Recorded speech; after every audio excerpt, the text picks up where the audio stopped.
إن الحمد لله نحمده ونستعينه ونستغفره ونعوذ بالله من شرور أنفسنا ومن سيئات أعمالنا من يهده الله فلا مضل له ومن يضلل فلا هادي له وأشهد أن لا إله إلا الله وحده لا شريك له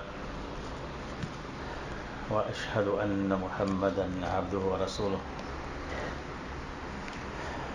اللهم صل على محمد وعلى آل محمد كما صليت على إبراهيم وعلى آل إبراهيم إنك حميد مجيد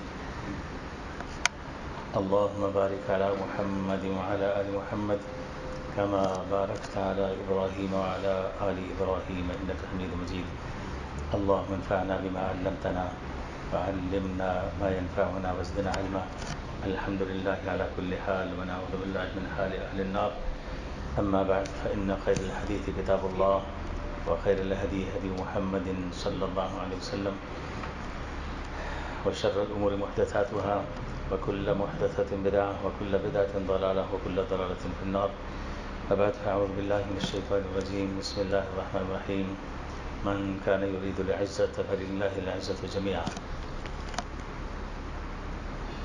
گزشتہ جمعے عزت کی ضرورت و اہمیت پر بات ہو رہی تھی.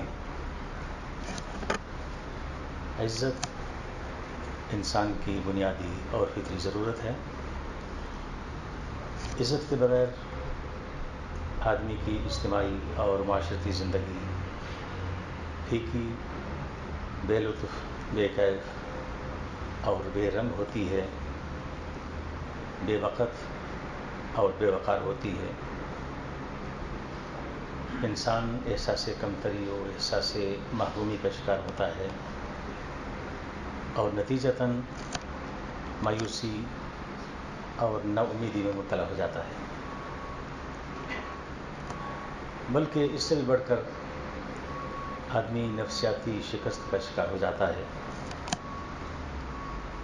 اور نفسیاتی شکست ایک ایسی بیماری، ایسی مصیبت اور ایسی شکست ہے کہ اس سے بڑی اور اس سے خطرناک کوئی بیماری نہیں ہے.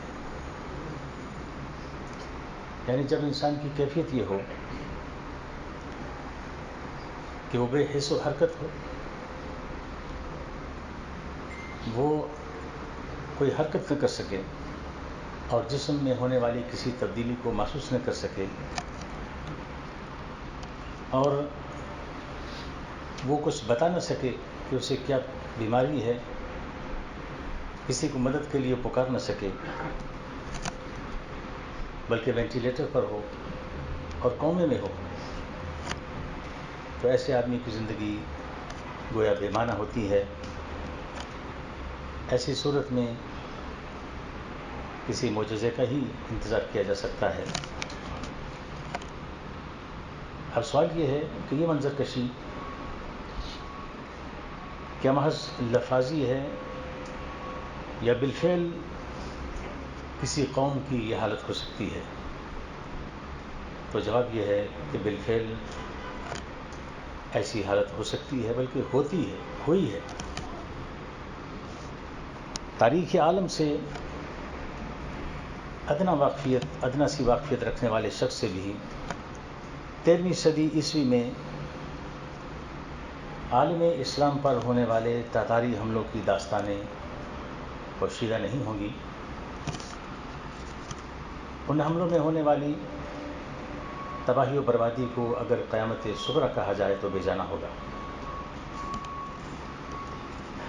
تاتاری قوم نے اسلامی سلطنتوں کی اینٹ سے اینٹ بجا دی. وہ جس شہر اور جس سلطنت کا رخ کرتے نیست و نابود کرتے چلے جاتے. ان کے سینوں میں گویا کہ پتھر کے دل ہوتے. وہ ترس اور رحم نامی کسی چیز سے واقف نہ تھے. ان کے نزدیک جان اور مال، عزت اور آبرو، مساجد، مدارس اور کتب خانوں اور بچوں اور بوڑھوں اور عورتوں کا نہ کوئی تقدس تھا، نہ احترام تھا، نہ لحاظ تھا. ان کا صرف ایک ہی مشغلہ تھا اور وہ تھا قتل و غارت گری. اور دوسری طرف مسلمانوں کی بے بسی و بے کسی اور بے چارگی کا یہ عالم تھا کہ کوئی ایک تاتاری کسی گلی میں گھس جاتا کہ جہاں 100 مسلمان کھڑے ہوتے تو کسی کو اس کے مقابلے کی ہمت اور جرأت نہ ہوتی، اور وہ اکیلا سب کو ایک ایک کر کے قتل کر دیتا، اور کوئی شخص اپنی جان بچانے کے لیے ہاتھ تک نہ اٹھاتا. اور اس سے بھی عجیب و غریب اور ناقابل یقین بات اور ایسے واقعات رونما ہوئے. مثلا ایک تاتاری نے کسی مسلمان کو گرفتار کیا، اور اس کے بعد اس وقت اس کے پاس کوئی اسلحہ نہ تھا. اس نے مسلمان سے کہا کہ اپنا سر اس پتھر پر رکھ دو، میں جاتا ہوں ابھی خنجر لے کے آتا ہوں. اور وہ مسلمان چپ کر آرام سے سہما پڑا رہا اور پتھر پہ سر رکھ کے لیٹا رہا، حتیٰ کہ وہ تاتاری گیا، خنجر لے کے آیا، اس کو قتل کر دیا.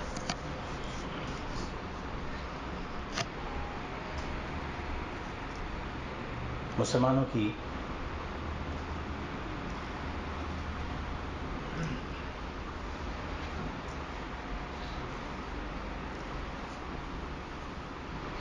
اس بے بسی اور بے چارگی کا تذکرہ کرتے ہوئے مورخ ابن اسیر رحمہ اللہ لکھتے ہیں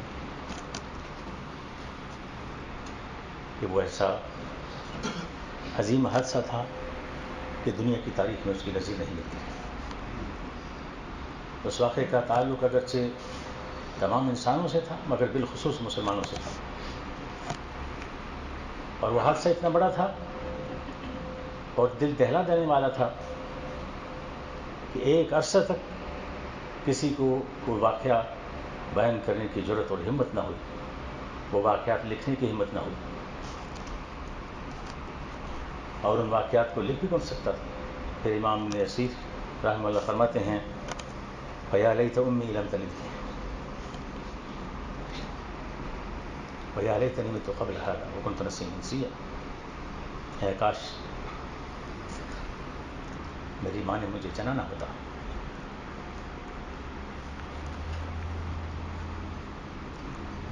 اور میں اس سے پہلے ہی مر گیا ہوتا، اور کاش میرا نام و نشان تک نہ ہوتا. ابن اسیر رحمہ اللہ ایک اور واقعہ ذکر کرتے ہیں جو انہیں خود کسی شخص نے بتایا.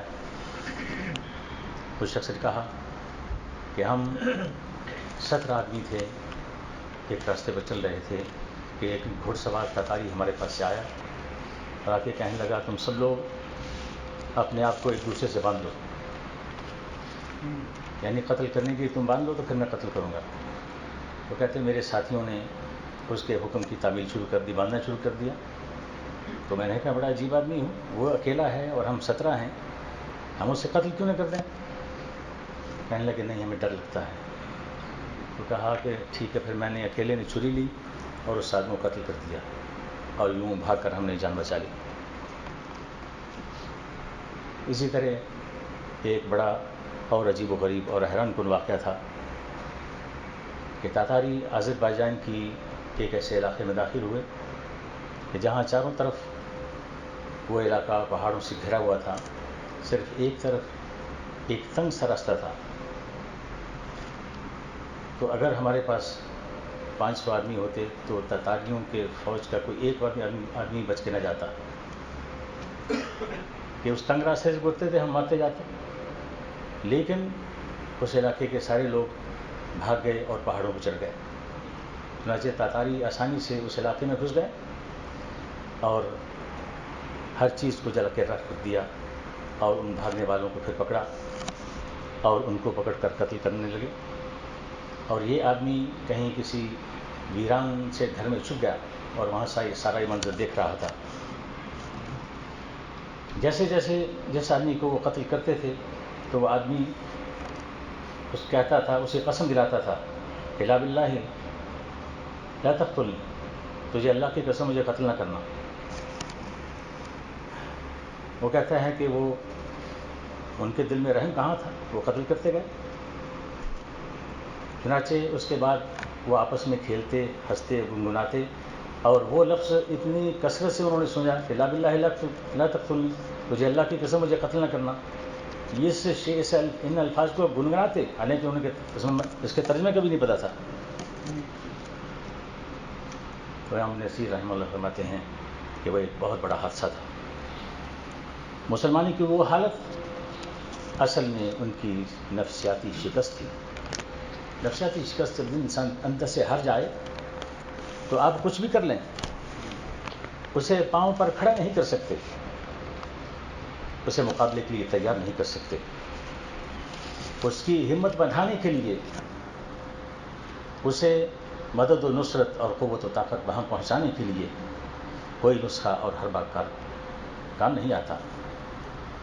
اسے طاقت کا ٹیکہ لگا دیں، تلوار اس کے ہاتھ میں تھما دیں، اس کے دست و بازو بن جائیں، مگر اس میں ہمت اور جرأت پیدا نہیں ہو سکتی، کیونکہ وہ اندر سے ہار چکا ہے، نفسیاتی شکست کا شکار ہے.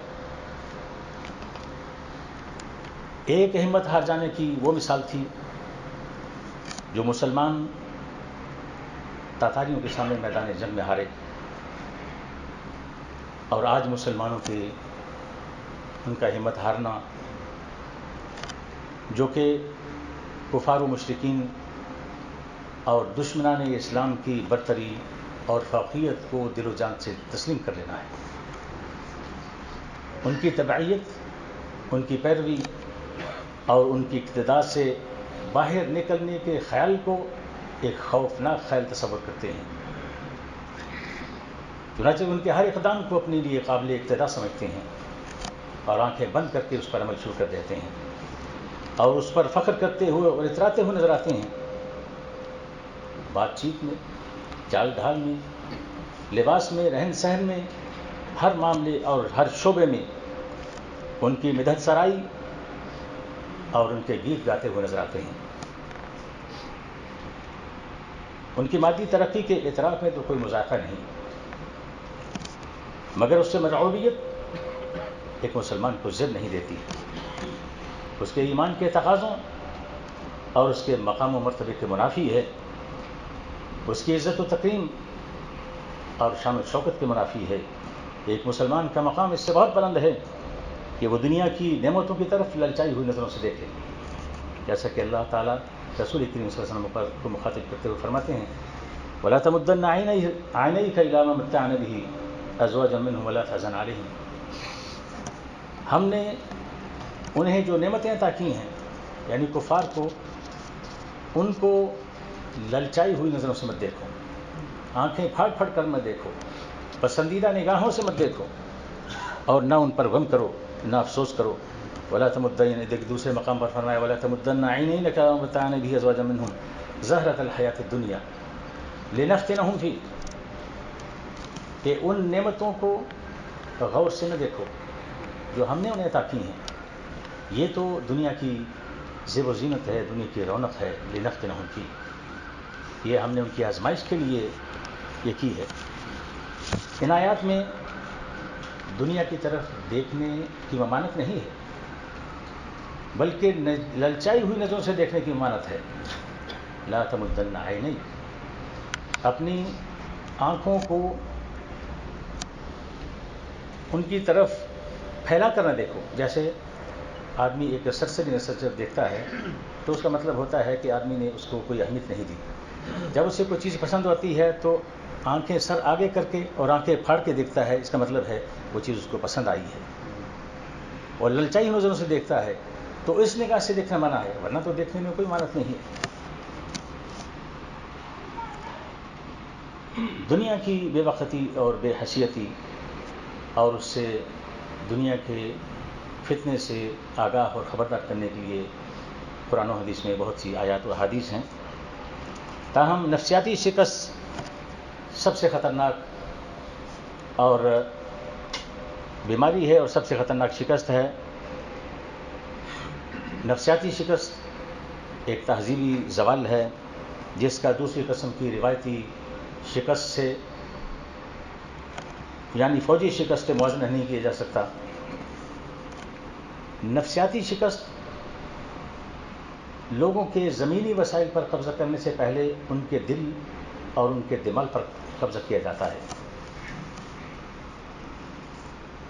نفسیاتی شکست آدمی کے اندر خود اعتمادی ختم کر دیتی ہے اور اسے ناامیدی اور مایوسی میں مبتلا کر دیتی ہے. نفسیاتی شکست جب کسی کی عقل اور دل پر قبضہ کر لیتی ہے تو پھر آدمی کی گفتگو، اس کے طرز عمل سے اس کی جھلک نظر آنے لگتی ہے. اس کی زبان پر نہایت سطحی گفتگو ہوتی ہے اور اس کا مقصد زندگی نہایت ہی پست اور گھٹیا ہوتا ہے اور اس کی پسند سب سے حقیر اور نیچ ہوتی ہے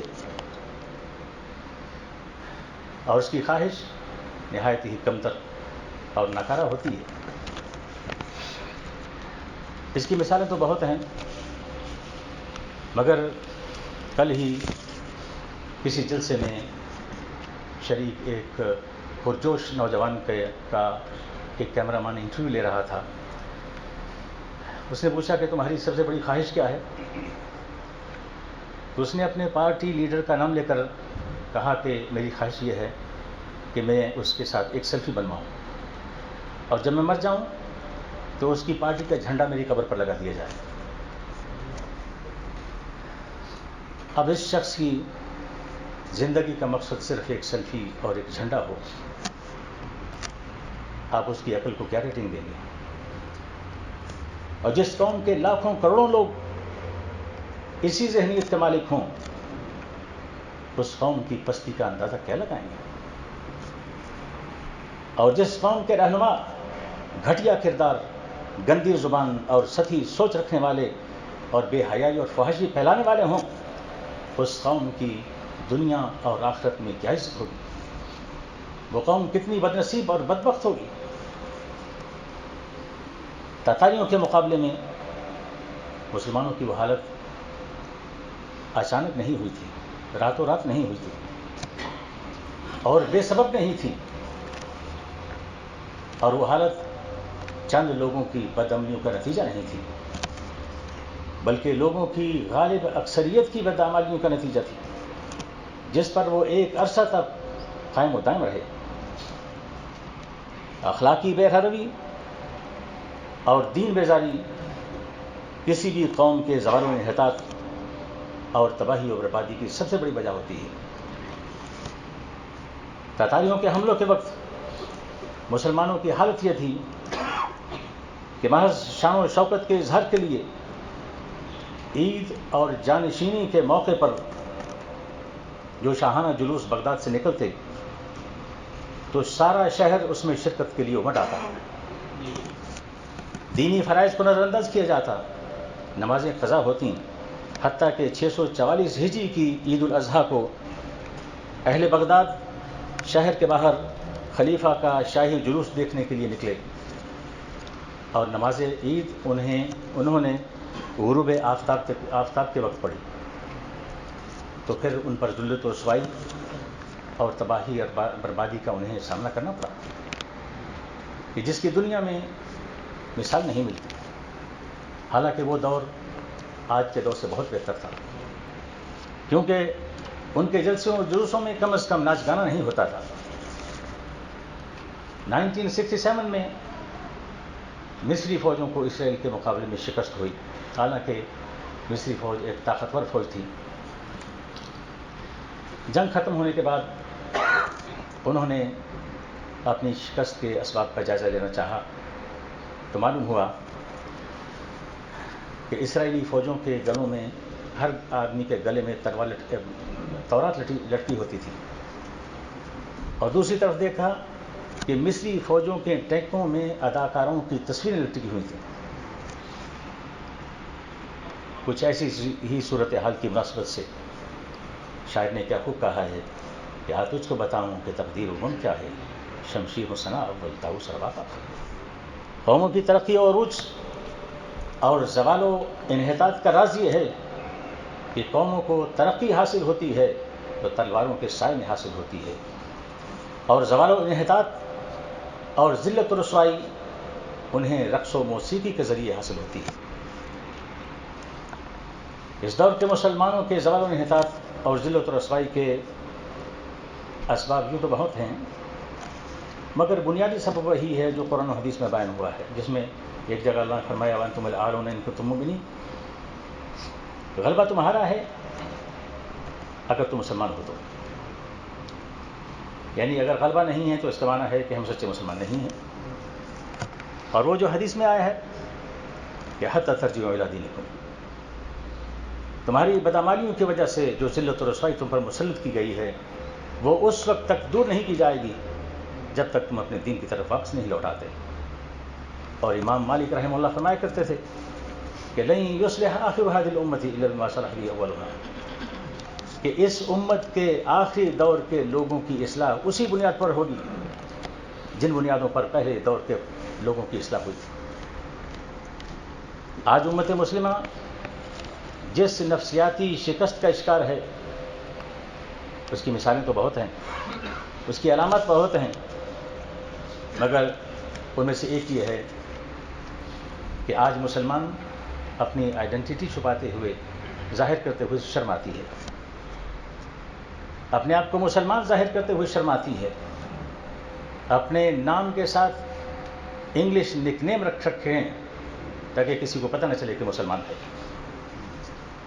اور جاب کے لیے انٹرویو دیتے ہوئے اپنے آپ کو مسلمان تو ظاہر کرنا پڑتا ہے مگر براڈ مائنڈڈ مسلمان ظاہر کرنے کی کوشش کرتے ہیں کہ ہم وہ اتنے پکے مسلمان نہیں ہیں، جبکہ حقیقت یہ ہے کہ وہ السماء رزقکم وما توعدون۔ ایک مسلمان کا ایمان تو یہ ہونا چاہیے تمہارا رزق آسمانوں میں ہے۔ انگلینڈ میں ایک آدمی مسلمان ہوا، اپنا نام بدل کر مسلمان رکھ لیا، عمر رکھ لیا۔ جب انٹرویو کے لیے گیا جاب کے لیے تو انٹرویو دیتے ہوئے اس نے کہا کہ میں ایک بات واضح کرنا چاہتا ہوں کہ پہلا میرا نام یہ ہے، اب میں مسلمان ہو گیا ہوں، اب میرا نام عمر ہے، اور میں چاہوں گا کہ اگر آپ مجھے جاب آفر کریں تو میری ایک شرط ہوگی کہ مجھے نماز کا وقت دیا جائے۔ تو اسے کوئی اتنی زیادہ امید تو نہیں تھی لیکن انہوں نے فوراً سے قبول کر لیا اور جاب دے دی۔ بڑا حیران ہوا، پوچھا کہ سبب کیا ہے؟ کہا کہ ہمیں ایسے ہی آدمی کی تلاش تھی جو فیصلہ کرنے کی ضرورت اور ہمت رکھتا ہو۔ تو مسلمان ہوئے، تم نے اپنے نام بدلا، تم نے نماز کے لیے وقت مانگا، تم فیصلہ کر سکتے ہو، ہمیں ایسا ہی کرنا چاہے تھا۔ مگر آج مسلمان اپنا نام ظاہر کرتے ہوئے، اپنے آپ کو مسلمان ظاہر کرتے ہوئے شرماتا ہے۔ اللہ تعالیٰ ہمیں سمجھنے اور عمل کرنے کی توفیق عطا فرمائے۔ وآخر دعوانا الحمدللہ رب العالمین۔